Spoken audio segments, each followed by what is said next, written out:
Satu-satunya cara kalau Anda sudah gagal bayar atau baru gagal bayar di aplikasi pinjol adalah kuatkan mental. Ya, kalau Anda tidak menguatkan mental, yang terjadi pada diri Anda adalah rasa ketakutan, cemas, hingga depresi. Karena kenapa? Karena itu adalah resiko bagi Anda yang gagal bayar di aplikasi pinjol.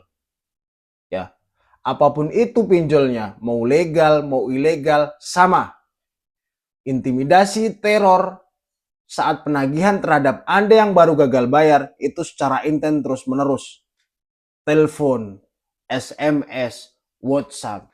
Tujuannya apa? Tujuannya menekan Anda agar segera melunasi hutang-hutang di pinjol-pinjol yang Anda galbaikan. Jadi, walaupun Anda stres, walaupun Anda itu ketakutan, cemas, nggak masalah. Tetapi jangan berlarut-larut. Jangan Anda biarkan pikiran Anda selalu terkurung dalam posisi ketakutan, posisi kecemasan karena baru gagal bayar. Nggak mampu lagi bayar cicilan pinjol. Segera move on. Bagaimana caranya? Yang pertama, Anda harus mengganti nomor HP. Karena sumber ketakutan, karena sumber kecemasan itu dari SMS ataupun pesan-pesan dari para desi pinjol yang dikirimkan melalui WhatsApp. Ya, kalau Anda nggak ganti nomor HP, Anda membuka dan membacanya, itu akan bertambah kita tuh bingung, bertambah kita itu stres. Itu pasti terjadi. Yang pertama. Yang kedua, Anda kalau memang nggak mau ganti nomor HP, jangan Anda buka. Pesan-pesan jangan Anda buka. Blokir semuanya nomor-nomor DC yang menagih terhadap Anda. Blokir semuanya.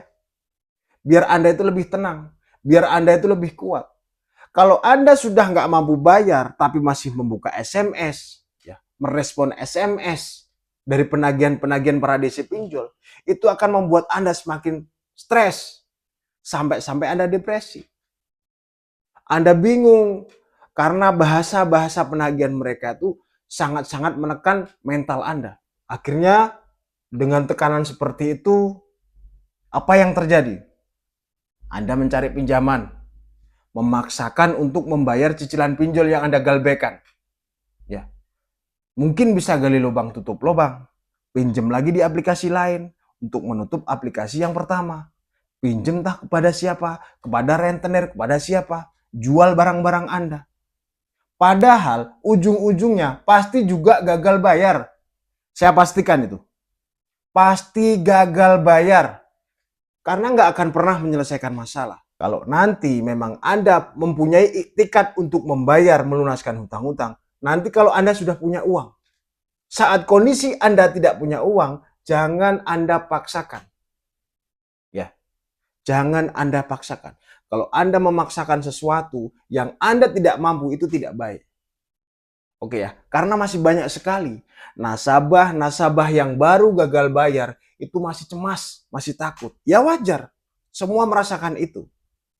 Tapi nggak boleh kita terlalu larut dalam kecemasan, ketakutan itu. Karena ini ada pertanyaan. Dari salah satu video saya, Bang, saya iseng dari 19 aplikasi tersebut cair 4 aplikasi. Nggak bayar, saya takut disamperin. Nominal 250.000 dan 800.000. Apakah bakal disamperin? Bantu jawab. Nah, ini kan salah satu bukti. Adanya nasabah yang gagal bayar, walaupun cuma sedikit 250, 800.000, tapi dia ketakutan. Kalau Anda ketakutan, ya nggak usah Anda minjol. Nggak usah Anda memaksakan diri untuk mengambil pinjaman online. Ya, jangan coba-coba. Kenapa? Karena bunganya besar. Kalau Anda tidak memikirkan dengan betul-betul, nanti yang terjadi gagal bayar. Nggak sembarangan Anda itu harus, karena mudah cara untuk mengambil pinjaman, cuman modal KTP, cuman foto-foto aja langsung cair. Nah, iya memang. Tapi kalau Anda tidak memikirkan matang-matang untuk membayar cicilannya, fatal.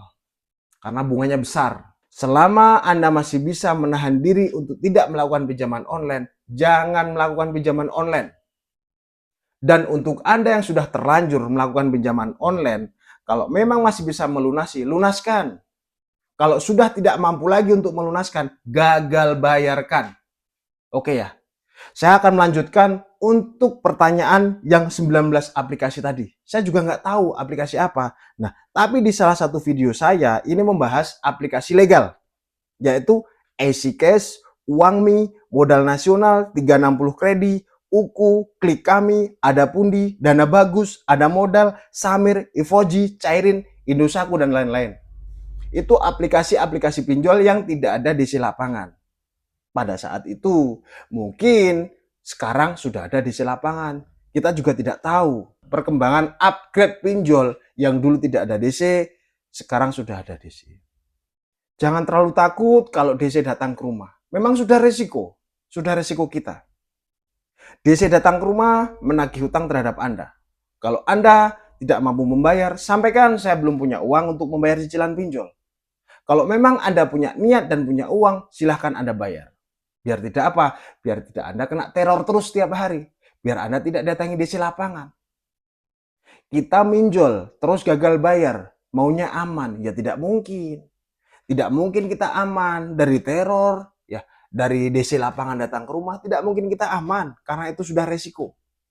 Risiko kita sudah minjam dan kita tidak mampu bayar. Oke teman-teman ya. Jadi kunci apabila Anda sudah tidak mampu lagi membayar pinjol, galbay, gak ada lain lagi. Mental Anda harus kuatkan. Anda harus berusaha kuat. Bagaimana caranya? Semua akses ke aplikasi-aplikasi pinjol hapus. Nomor HP semuanya blokir. Ya, jangan hiraukan lagi. Jangan Anda lagi membuka pesan-pesan dari para DC-DC itu. Nanti muncul lagi itu rasa ketakutan. Karena sumbernya dari situ. Psikologi kita kena. Karena membaca tekanan dari DC pinjol, teror dari para DC pinjol, itu nanti mental Anda kena kalau belum kuat. Kalau Anda mungkin sudah pengalaman, sudah kuat mental, yang mungkin sudah berbulan-bulan Anda gagal bayar, nggak masalah. Anda bisa mengatasi itu. Karena setiap orang itu berbeda, mentalnya berbeda. Ada yang mampu dia mengatasi tekanan DC, ada yang nggak mampu. Kalau Anda sudah tidak merasa tidak mampu, semua nomor HP blokir. Kalau perlu ganti nomor HP. Oke teman-teman ya, itu sedikit informasi dari saya. Untuk Anda yang baru gagal bayar, jangan terlalu larut dalam ketakutan, kecemasan, ya, was-was, panik, jangan. Tenangkan dulu pikiran Anda. Anda lebih fokus untuk mencari uang. Ya, nggak usah lagi dipikirkan. Gagal bayar nanti bagaimana? Nggak usah Anda pikirkan. Pasti akan terlewati semua itu. Sehari, 2 hari, seminggu, 2 minggu, sebulan, 2 bulan, sampai bertahun-tahun akan Anda lewati semua. Risiko yang paling berat hanya satu, masuk slik OJK. Ya, itu saja. Kalau DC, teror, itu pasti akan berlalu. Nggak mungkin terus-menerus Anda diteror, nggak mungkin.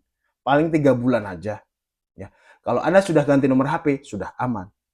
Kalau menghubungi kontak darurat Anda, biarkan saja. Karena sudah jadi resiko kita. Kalau kita saat gagal bayar di pinjol apapun. Mau legal, mau ilegal. Ya, oke, baik. Itu informasi dari saya. Semoga bermanfaat. Dan sampai ketemu di video berikutnya.